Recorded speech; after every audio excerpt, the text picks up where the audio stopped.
Bapa dan Kerajaan surga, kami sungguh mengucap syukur kalau pagi hari ini kami bisa kembali berkumpul Tuhan untuk merayakan Tuhan kematian di kayu salib.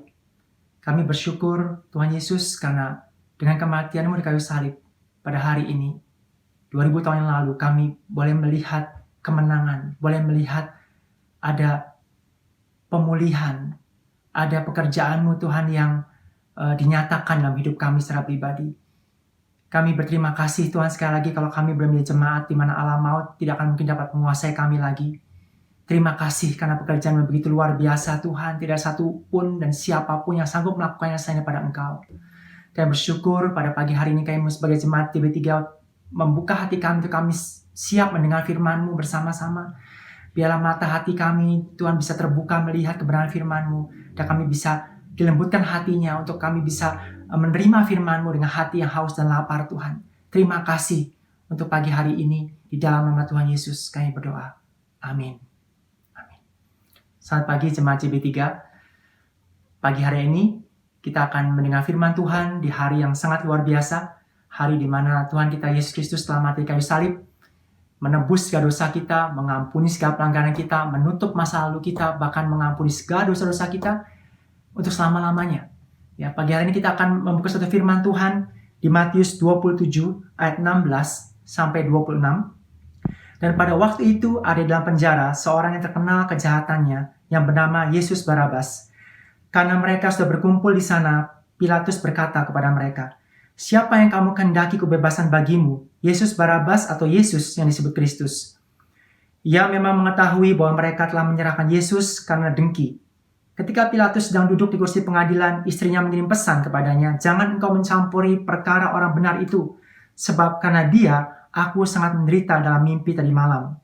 Tapi oleh hasutan imam-imam kepala dan tua-tua, orang banyak bertekad untuk meminta supaya Barabas dibebaskan dan Yesus dihukum mati. Wali negeri menjawab dan berkata kepada mereka, "Siapa di antara kedua orang itu yang kamu kehendaki kebebasan bagimu?" Kata mereka, "Barabas." Kata Pilatus kepada mereka, "Jika begitu, apakah yang harus diperbuat dengan Yesus yang disebut Kristus?" Mereka semua berseru, "Ia harus disalibkan," katanya. Tetapi kejahatan apakah yang telah dilakukannya? Namun mereka makin keras berteriak, "Ia harus disalibkan." Ketika Pilatus melihat bahwa segala usaha akan sia-sia, malah sudah mulai timbul kekacauan, ia mengambil air dan membasuh tangannya di hadapan orang banyak yang berkata, "Aku tidak bersalah terhadap darah orang ini. Itu urusan kamu sendiri." Dan seluruh rakyat itu menjawab, "Biarlah darahnya ditanggungkan atas kami dan atas anak-anak kami." Lalu ia membebaskan Barabas bagi mereka, tapi Yesus disesahnya, lalu diserahkannya untuk disalibkan. Barabas adalah seorang hukuman, terkenal karena kejahatannya. Tapi kemudian dia dibebaskan, saudara. Karena apa? Karena Yesus menggantikan hukuman yang harusnya diberikan kepada Barabas. Hari ini kita mau melihat dan mau mempelajari tentang Barabas. Kita bisa melihat Barabas dari dua sudut pandang. Yang pertama, Barabas sebagai seorang tawanan. Apa itu tawanan? Itu seorang yang sudah melakukan hal yang jahat, atau hal yang salah, atau dia sudah melakukan hal yang mungkin tidak sesuai dengan aturan atau hukum yang berlaku, dan kemudian dia sedang menjalani masa hukuman akibat perbuatannya. Dia sedang menjalani satu upah dari perbuatan jahatnya atau kesalahan yang sudah dia perbuat. Ya. Kalau kita melihat Barabas sebagai seorang tawanan, kita mungkin bisa membayangkan pada waktu Barabas berdiri bersama dengan Yesus di hadapan Pilatus. Dia mungkin bisa berpikir seperti ini bahwa, kenapa saya yang jahat seperti ini, yang sudah melakukan hal-hal yang jahat, bisa mau digantikan dengan seorang yang bernama Yesus ini, yang saya dengar bahkan tidak ada kejahatannya, tidak ditemukan kesalahannya. Bukankah saya sebagai seorang yang jahat di masa lalu saya, dengan apa yang saya lakukan, dengan segala apa yang saya perbuat, bukankah saya yang harusnya menanggung hukuman ini? Bukankah saya yang harusnya membayar atau menebus semua perbuatan-perbuatan jahat dan kesalahan yang saya lakukan? Lalu kenapa harus ada orang ini yang menggantikan saya? Ya. Bukankah saya sewajarnya dihukum? Bukankah saya harus menanggung ini sendiri? karena perbuatan saya yang sangat jahat. Itu yang kita bisa pikirkan Barabas sebagai tawanan, mungkin di dalam pikirannya saat dia berdiri dengan Yesus. Lalu sudut pandang yang kedua, kita bisa melihat Barabas sebagai seorang pemberontak. Seperti di Markus 15 ayat 7 dikatakan bahwa Barabas melakukan pembunuhan dalam pemberontakan. Saya membayangkan apakah itu seorang pemberontak. Itu seorang yang berpikir bahwa apa yang dilakukannya itu benar. Ya. Dan dia mungkin melakukan sesuatu karena membela kebenaran. Dia melihat bahwa orang lain di luar dia itu yang salah, ya, yang tidak benar. Bahkan dia rela untuk dihukum karena apa? Karena menegakkan kebenaran. Itulah seorang pemberontak. Dia merasa bahwa apa yang dilakukannya adalah baik dan benar, dan orang yang di luar dia itu yang tidak benar. Ya. Nah, kalau kita membayangkan bahwa Barabas adalah seorang pemberontak, apa yang dia pikir saat dia berdiri bersama dengan Yesus di hadapan Pilatus? Dia akan berpikir bahwa, tuh kan, lihat, saya tidak sejahat seperti orang ini. Ada orang lain yang lebih jahat daripada saya. Buktinya apa? Buktinya, tuh rakyat semua mengendaki saya untuk bebas. Rakyat menginginkan tuh saya bisa lepas dari hukuman ini. Saya itu lebih baik daripada orang yang namanya Yesus ini. Saya wajar untuk tidak dihukum. Karena lihat, perbuatan saya tidak sejahat seperti orang ini. Saya mau menekankan dua hal ini, saudara. Tawanan dan pemberontak. Saudara, itulah Barabas sebetulnya. Tapi dua sudut pandang ini juga bisa kita lihat dalam hidup kita. Ya. Dalam hidup kita sehari-hari kita bisa melihat bahwa pada waktu kita memandang diri kita itu sebagai seorang tawanan, kita akan berpikir bahwa wajar saya mengalami hari-hari yang buruk seperti hari-hari ini. Wajar saya mengalami banyak masalah, tidak pernah melihat hal yang baik. Wajar kalau saya mengalami kesusahan. Wajar kalau saya mengalami hal yang tidak membahagiakan buat hidup saya. Karena saya sedang apa? Sedang menanggung hukuman. Saya sedang membayar upah dari semua kesalahan saya, dari semua perbuatan-perbuatan saya yang lalu yang jahat. Dari semua kebodohan yang saya lakukan. Sampai hari ini saya sedang menanggung sakit. Ini adalah akibat dari perbuatan saya. Saya sedang menanggung ini. Seorang tawanan selalu berpikir bahwa ya saya pantas mengalami ini semua. Saya wajar menanggung ini semua karena apa? Karena saya memang sudah melakukan hal yang jahat dalam hidup saya. Dan bahkan pada waktu kita berpikir bahwa kita adalah seorang tawanan seperti apa yang tadi saya gambarkan, kita akan menjadi seorang yang hidup di dalam penuduhan demi penuduhan. Rasa bersalah yang terus-menerus. Seperti tidak akan pernah ada kesempatan kedua untuk saya bisa mengalami pemulihan hal yang baik. Bahkan sampai akhirnya kita menjadi orang yang keras hatinya dan sulit untuk melihat bahwa ada hal yang baikkah dalam hidup kita. Apakah saya pantas untuk bisa melihat hal yang baik dalam hidup saya? Akibat dari perbuatan saya yang lalu, saya mengalami hal yang buruk seperti ini dan terus-menerus terjadi. Ya. Dan yang menyedihkannya adalah pada waktu kita punya berpikir seperti seorang tawanan, kita akan menjadi seorang yang sulit menerima pengampunan Tuhan. Kita menjadi orang yang sulit menerima kasih karunia. Bahwa ada pengampunan, ada kasih yang mau diberikan buat hidup kita. Kita menjadi seorang yang berpikir bahwa saya memang ditakdirkan untuk hidup dalam keadaan menderita seperti hari ini karena perbuatan bodoh, perbuatan jahat, dan karena kesalahan yang sudah saya perbuat. Ya, saudara, apa sudah tahu bahwa itu bukan Injil sebetulnya?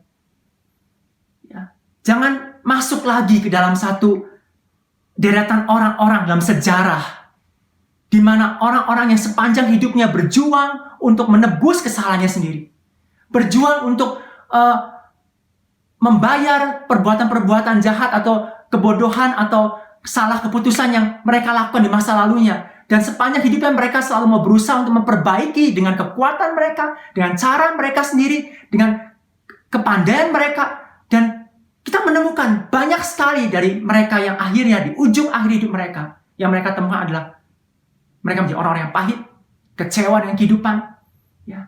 Dan mereka menjadi orang yang frustrasi, keras hati, dan bahkan dia sedikit akhirnya menjadi orang yang menolak Tuhan. Saudara, ya, kutuk apakah itu akibat dari perbuatan saudara, ataukah dari kesalahan kita, atau upah yang apapun sudah sebut hukuman buat hidup saudara. Karena pelanggaran yang kita perbuat itu tidak sebanding dengan kekuatan kita sendiri, saudara. Tidak dapat dikalahkan oleh cara kita sendiri. Itu terlalu besar buat kita, saudara. Itu pesan yang pertama. Pada waktu kita berpikir bahwa kita seorang tawanan, kita hidup dalam satu tawanan luka, tawanan rasa kecewa, tawanan bahwa saya memang orang yang tidak pantas mendapatkan satu hal yang baik dalam hidup saya. Ya. Lalu kita mungkin bisa menjadi sosok Barabas yang kedua, ya, pemberontak.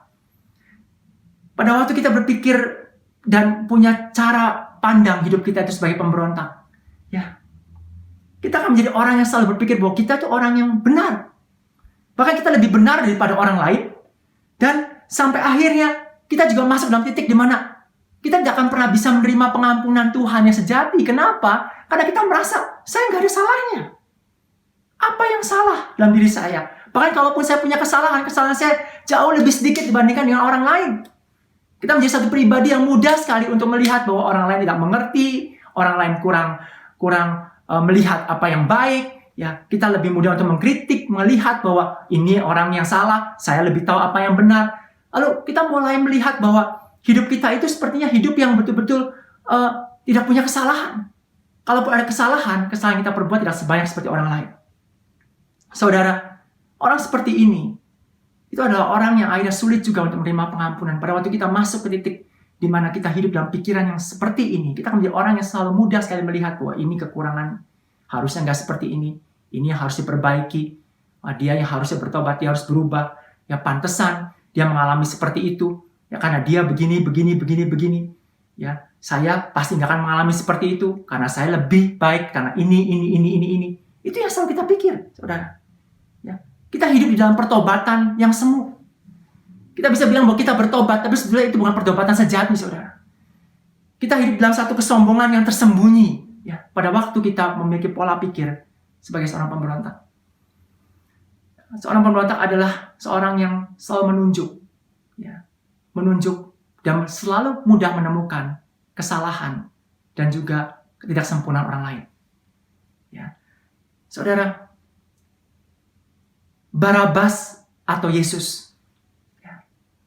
Menurut saudara, siapa yang lebih pantas untuk dihukum? Atau siapa yang lebih pantas untuk tidak dihukum? Saya percaya saudara saya akan punya jawaban yang sama. Jelas, Barabas adalah orang yang lebih pantas dihukum. Tapi faktanya yang terjadi ya, pada waktu itu adalah siapa yang dihukum? Yesus. Apakah Yesus pantas dihukum? Tidak. Tapi faktanya Yesus yang dihukum, saudara. Apa saudara tahu bahwa Injil itu bukan bicara tentang siapa yang pantas dihukum, siapa yang tidak pantas dihukum, atau siapa yang lebih baik sehingga dia seharusnya tidak dihukum, atau dia yang lebih jahat dan seharusnya dihukum. Injil bukan bicara seperti itu, saudara. Injil itu bicara tentang, yang pertama saya mau sampaikan, seorang yang memberi dirinya, memberi hidupnya untuk menanggung hukuman seluruh umat manusia. Kita tahu, itu dalam Yesus. Seorang yang memberi dirinya untuk menanggung hukuman dari semua apa yang orang-orang di seluruh dunia lakukan, kejahatan dan dosa-dosa mereka. Itulah Injil. Kedua, Injil bicara tentang seorang tawanan yang merendahkan hatinya dan mulai bilang, Tuhan, aku tidak mau lagi menanggung semua penuduhan dan penghukuman dalam hidupku. Aku tahu, Tuhan, bahwa aku nggak sanggup untuk menanggung ini semua. Aku tahu, Tuhan, bahwa aku dulu melakukan hal yang jahat, hal yang bodoh, hal yang penuh dengan kesalahan, yang menyakiti hati orang lain, mungkin hal-hal yang tidak baik. Dan Tuhan, aku tidak sanggup untuk menanggung hukuman dari semua perbuatanku di masa lalu. Aku mau, Tuhan, menyerahkan semua kepada Engkau. Aku tidak mau lagi membawanya. Aku tidak mau lagi hidup dalam keadaan di mana aku terus-menerus di dalam keadaan yang bersalah, dihukum, dalam penghakiman dan penuduhan. Injil itu bicara tentang seorang tawanan yang merendahkan hatinya untuk menerima pengampunan, saudara. Untuk menerima bahwa hukumannya harusnya dia terima, itu ditanggung oleh Yesus. Injil juga bicara tentang seorang pemberontak yang merendahkan hatinya dan mengatakan, Tuhan, aku tahu bahwa aku itu bukan orang yang benar. Aku tahu bahwa di dalam diriku juga ada kejahatan. Aku mau Tuhan untuk aku betul-betul ditebus oleh Engkau. Aku mau Tuhan untuk Engkau juga mengampuni dosa-dosaku, karena aku tahu bahwa sekecil apapun dosa yang aku lakukan, itu besar di matamu. Ya. Saya jadi ingat pada waktu kita bicara tentang hal ini, ada satu kisah perumpamaan yang Tuhan Yesus ceritakan, ya, di Matius 18 ayat 23 sampai 35. Ya. Ini kisah tentang kerajaan sorga. Itu seumpama seorang raja yang hendak mengadakan perhitungan dengan hamba-hambanya. Setelah ia mulai mengadakan perhitungan itu, dihadapkanlah kepadanya seorang yang berutang 10.000 talenta, saudara. Ya, 10.000 talenta. Tetapi karena orang itu tidak mampu melunaskan hutangnya, raja itu memerintahkan supaya ia dijual beserta anak istrinya dan segala miliknya untuk membayar hutangnya. Nanti kita akan lihat kenapa sampai hutang 10.000 talenta ini harus dibayar, sampai istrinya, anaknya, bahkan segala miliknya itu harus dijual. Ya. Maka sujudlah hamba itu menyembah dia. Katanya, sabarlah dahulu, segala hutangku akan kulunaskan. Lalu tergeraklah hati raja itu oleh belas kasihan akan hamba itu, sehingga ia membebaskannya dan menghapuskan hutangnya yang 10.000 talenta itu. Berikut yang terjadi, tetapi ketika hamba itu keluar, ia bertemu dengan seorang hamba lain yang berhutang 100 dinar kepadanya. Ia menangkap dan mencekik kawannya itu. Katanya, bayar hutangmu. Maka sujudlah kawannya itu dan memohon kepadanya, sabarlah dahulu, hutangku itu akan kulunaskan. Lihat, hutang kawannya ini adalah 100 dinar, saudara. Ya. Tapi ia menolak dan menyerahkan kawannya itu ke dalam penjara sampai dilunaskannya hutangnya. Melihat itu, kawan-kawannya yang lain sangat sedih, lalu menyampaikan segala yang terjadi kepada tuan mereka. Raja itu menyuruh memanggil orang itu dan berkata kepadanya, hai hamba yang jahat, seluruh hutangmu telah kuhapuskan karena engkau memohonkannya kepadaku. Bukankah engkau pun harus mengasihani kawanmu seperti aku telah mengasihani engkau? Maka marahlah tuannya itu dan menyerahkannya kepada algojo-algojo sampai ia melunaskan seluruh hutangnya. Maka Bapakku yang di sorga akan berbuat demikian juga terhadap kamu, apabila kamu masing-masing tidak mengampuni saudaramu dengan segenap hatimu. Kita mungkin akan belajar hitung-hitungan sedikit, saudara. Pada waktu saya membaca ini tidak akan terlalu berbicara kuat dalam hati saya. Tapi pada waktu saya mulai melihat perhitung-hitungan, saya pikirnya suatu hal yang luar biasa yang kita bisa belajar bersama. Ya, orang itu memiliki hutang, firman Tuhan katakan 10.000 talenta. Ya, 1 talenta, saudara, itu bicara sama dengan 6.000 dinar. 1 talenta itu 6.000 dinar. Ya. Jadi kalau 10.000 talenta hutang orang itu adalah 60 juta dinar. Ya. Dan upah 1 hari orang bekerja itu adalah 1 dinar, saudara. Ya. Upah 1 hari orang kerja di masa itu, pada waktu Tuhan Yesus menyampaikan perumpamaan ini, adalah 1 dinar. 1 dinar adalah upah 1 hari orang bekerja. Jadi 10.000 talenta sama dengan 60 juta dinar, itu artinya sama dengan 60 juta hari seseorang bekerja. Itu baru bisa lunas. 60 juta hari seseorang bekerja. Wah, ini udah mulai kita membayangkan 60 juta hari. Orang itu baru bisa melunaskan hutangnya saat dia bekerja selama 60 juta hari. Kita hitung sekarang, 60 juta hari itu bagaimana? 1 tahun 365 hari, saudara. Ya. Jadi kalau 60 juta hari itu berapa tahun? Ya, 60 juta dibagi 365, itu saya hitung 100 kurang lebih 164.000 tahun, saudara.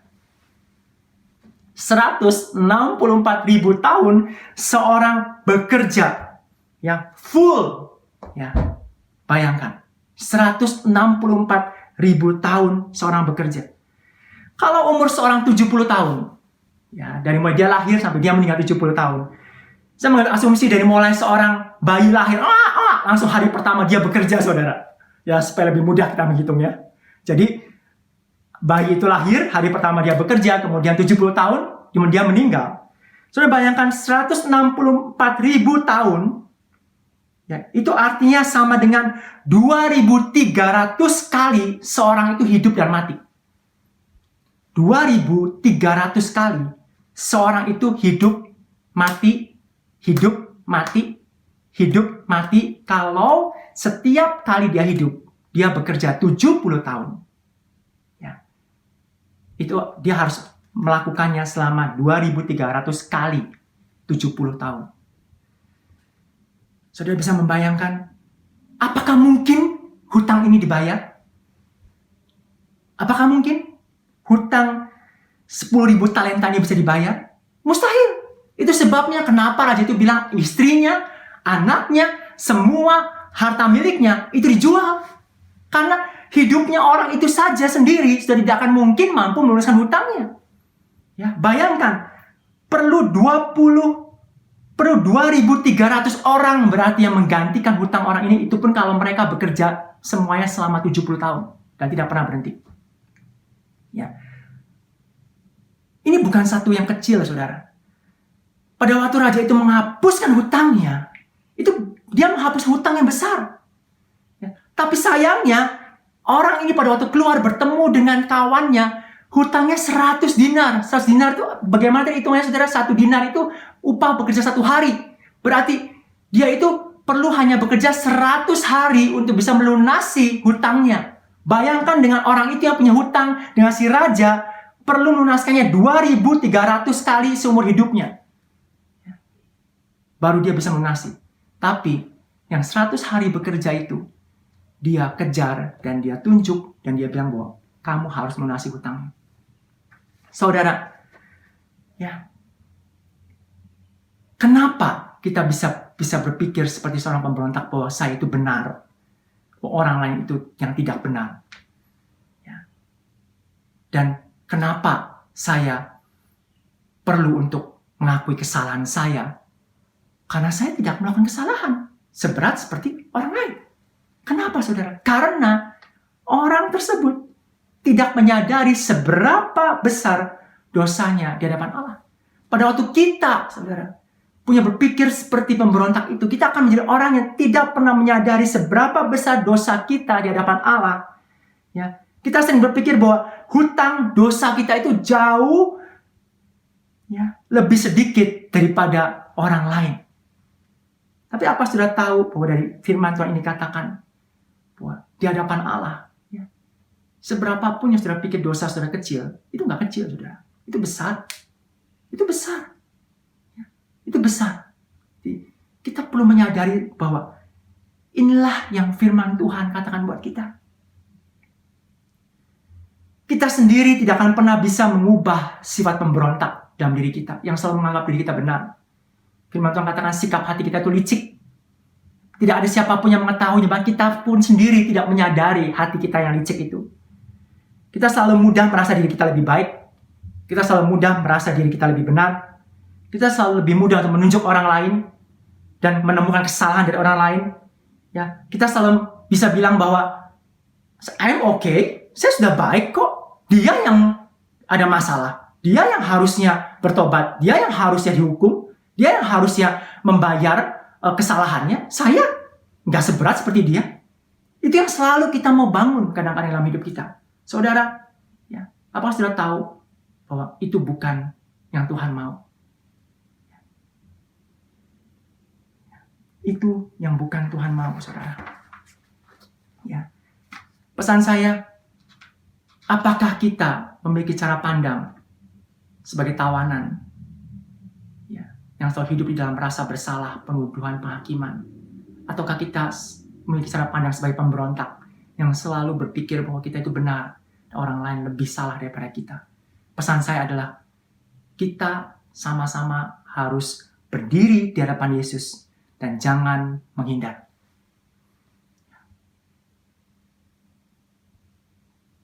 Untuk para tawanan, berdirilah di hadapan Tuhan. Katakan, Tuhan, ini waktunya saya berhenti untuk lari dan bersembunyi menanggung semua penghukuman ini buat diri saya. Apa sudah tahu bahwa menerima itu juga butuh kerendahan hati? Kadang-kadang kita lebih sulit, saudara, untuk menerima daripada memberi.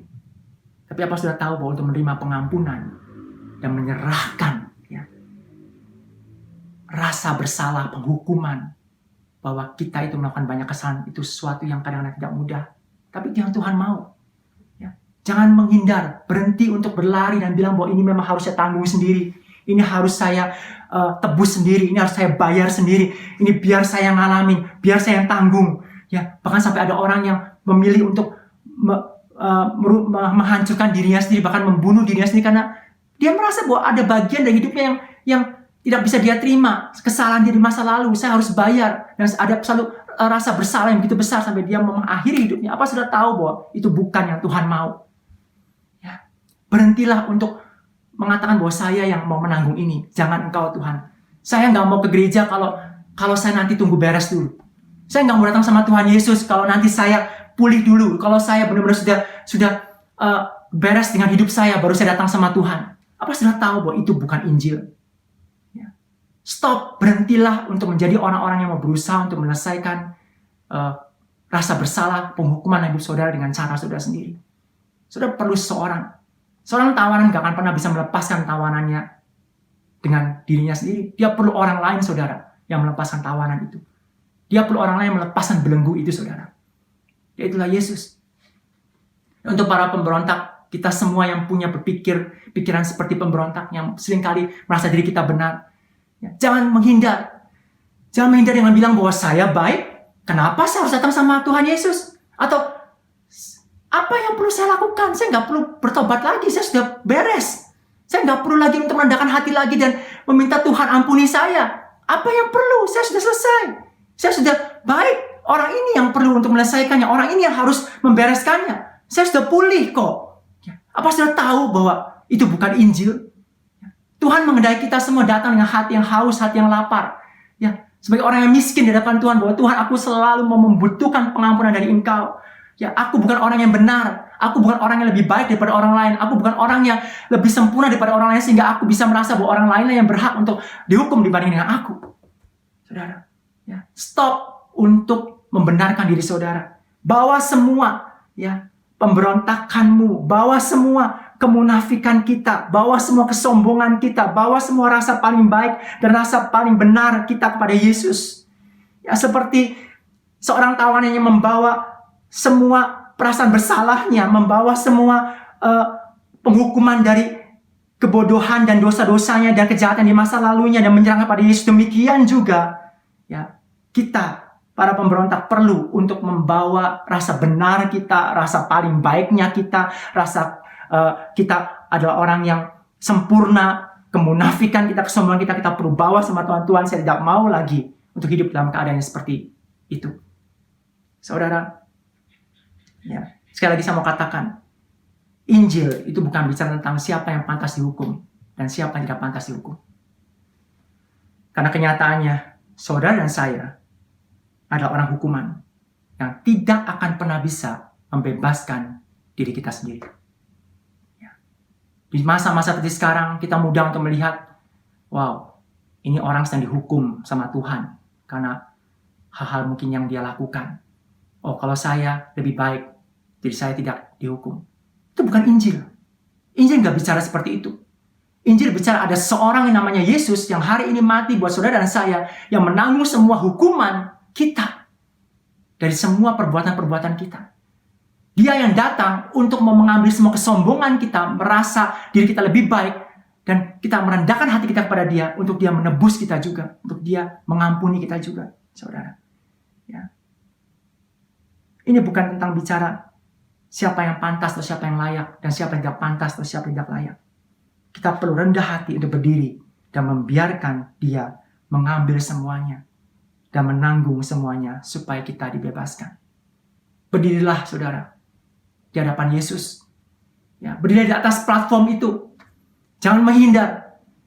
Biarlah pertukaran itu terjadi, saudara. Karena apa? Karena disitulah saudara akan dipulihkan. Firman Tuhan katakan 2 Korintus 5:21, dia yang tidak mengenal dosa telah dibuatnya menjadi dosa karena kita, supaya di dalam Dia kita dibenarkan oleh Allah. Saliblah yang membuat saudara dan saya itu pulih. Pada waktu Tuhan Yesus bilang, "It's finished." Sudah selesai. Apa sudah tahu bahwa Dia sedang bicara juga kepada saudara-saudara semua, pada kita semua, pada saya dan saudara. Sudah selesai ya dengan semua rasa penghukumanmu. Sudah selesai dengan engkau yang harus menanggung rasa bersalahmu. Sudah selesai dengan engkau yang selalu merasa bahwa engkau harus membayar semua kejahatan dan kesalahan yang sedang kau lakukan di masa lalu. Selesai. Ya, karena engkau sudah diampuni. Engkau sudah dikasihi, engkau sudah diterima. Ya. Dan engkau sudah dimerdekakan, engkau bukan lagi hamba, engkau tidak lagi hidup dalam ketakutan, engkau sudah menjadi anak. Ya. Apa artinya pada waktu Tuhan Yesus bilang, sudah selesai? Dia sedang bicara kepada kita bahwa kamu sudah selesai dengan semua kesombongan kamu. Kamu sudah selesai dengan semua rasa bahwa diri kamu itu benar. Kamu sudah selesai dengan semua rasa bahwa kamu lebih baik daripada orang lain. Ya. Ya. Itu adalah berita salib saudara hari ini buat kita semua di sini. Ya. Kita akan pulih saat kita menjadi seorang yang menjadi apa adanya. Dan hanya kasih Tuhan, hanya karena kemurahan Tuhan, hanya karena kebaikan Tuhan saya bisa ada hari ini. Bukan karena saya pantas atau tidak pantas. Tapi karena semuanya anugerah Tuhan. Sungguhnya Barabas adalah kita, saudara. Ya. Apa kita pemberontak di dalam cara pandang kita? Apa kita tawanan dalam cara pandang kita? Barabas adalah kita. Ya. Firman Tuhan yang terakhir yang saya mau sampaikan di Mazmur 68 ayat 19. Engkau telah naik ke tempat tinggi. Telah membawa tawanan-tawanan. Engkau telah menerima persembahan-persembahan di antara manusia, bahkan dari pemberontak-pemberontak untuk diam di sana, ya Tuhan Allah. Firman Tuhan katakan bahwa Yesus telah naik ke tempat yang tinggi, Dia bahkan membawa tawanan-tawanan seperti kita. Orang-orang yang selalu merasa bersalah dengan hidup kita, pada waktu kita menyerahkan diri kita dan merendahkan hati kita pada Tuhan, Dia membawa kita naik ke tempat yang tinggi, saudara. Dia memulihkan kita.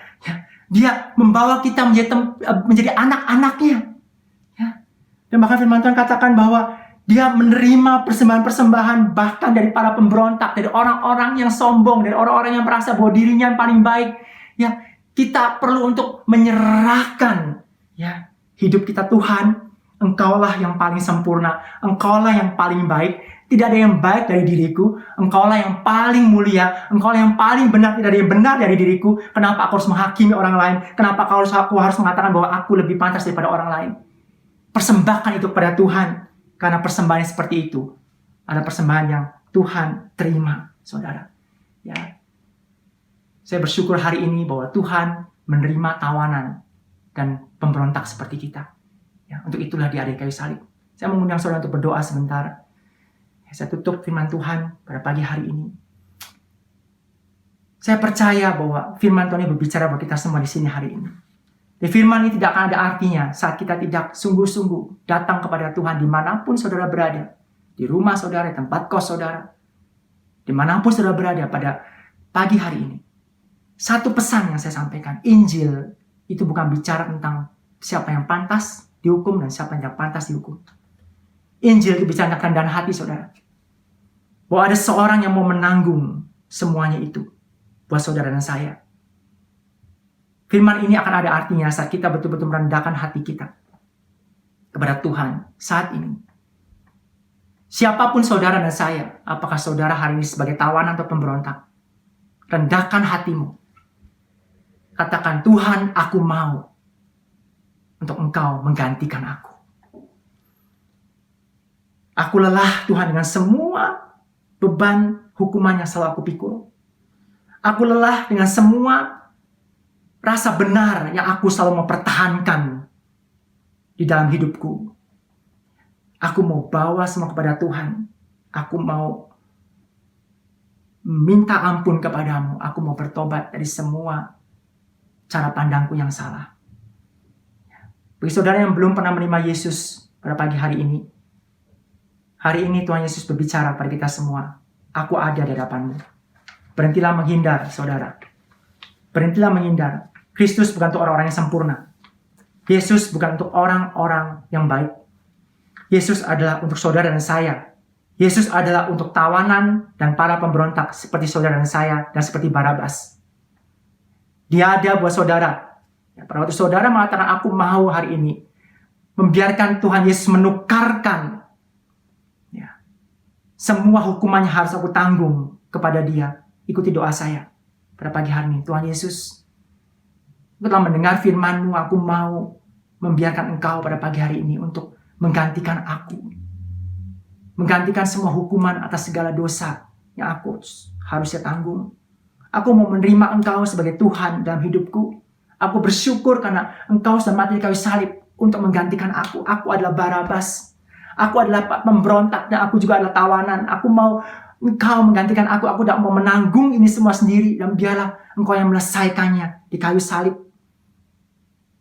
Dan aku mau menjadikan Engkau sebagai Tuhan dan Juru Selamat pribadiku. Dan aku mau melayani Engkau seumur hidupku. Dan yang terakhir, bagi saudara-saudara di sini, yang mungkin hari ini dalam keadaan yang hidup sebagai seorang tawanan ataupun pemberontak, saya mau ajak saudara pagi hari ini untuk datang kepada Tuhan. Firman ini sudah selesai, tapi setelah ini kita akan kembali mendengar penyembahan lagu di hadapan Tuhan. Datanglah saudara kepada Tuhan. Tuhan, aku mau melepaskan semua cara pandangku yang salah selama ini. Aku merendahkan hatiku dan biarlah Engkau yang menggantikan aku.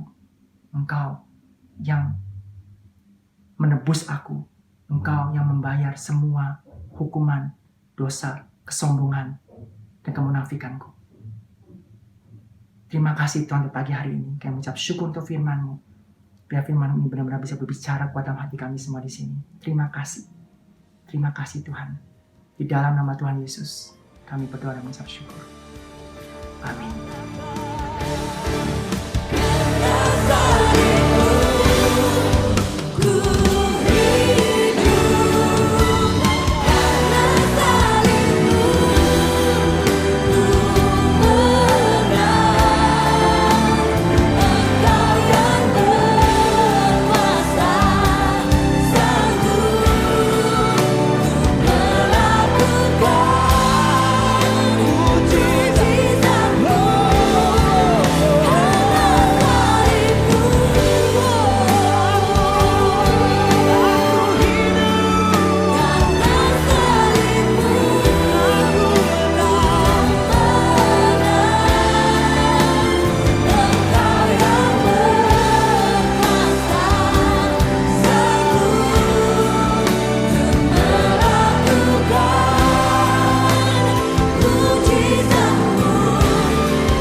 Kita mau menutup ibadah kita pada pagi hari ini dengan ucapan syukur karena kemenangan yang Tuhan Yesus lakukan. Tidak akan mungkin kita bisa melakukannya sendiri, saudara. Dia yang telah memenangkan pertempuran ini, peperangan ini untuk kita. Kita mau mengangkat tangan kita untuk berkat dari Tuhan. Kita mau siapkan hati kita. Terimalah berkat dari Allah Bapa untuk engkau, jemaatnya. Bahwa Ia yang tidak menyayangkan anaknya sendiri, tapi yang menyerahkannya bagimu. Dia mengaruniakan kepadamu segala sesuatu untuk engkau bersama-sama dengan Dia. Demikianlah janji firman Tuhan untuk engkau, jemaat Tuhan, bahwa baik maut maupun hidup, baik malaikat-malaikat maupun pemerintah-pemerintah, baik yang ada sekarang maupun yang akan datang, atau kuasa-kuasa baik yang di atas maupun yang di bawah, ataupun segala sesuatu makhluk lain, tidak akan dapat memisahkan engkau dari kasih Allah yang ada dalam Kristus Yesus Tuhan kita. Terimalah janji Tuhan bahwa kasih-Nya, penyertaan-Nya, pimpinannya selalu akan ada dalam hidupmu. Bahwa Dia tidak akan pernah meninggalkan engkau dan Dia tidak akan pernah membiarkan engkau. Karena engkau dikasihi, engkau disayang, dan engkau adalah anak-anak-Nya. Di dalam nama Tuhan Yesus, kami menerima berkat dari Engkau, Tuhan. Amin. Tuhan memberkati.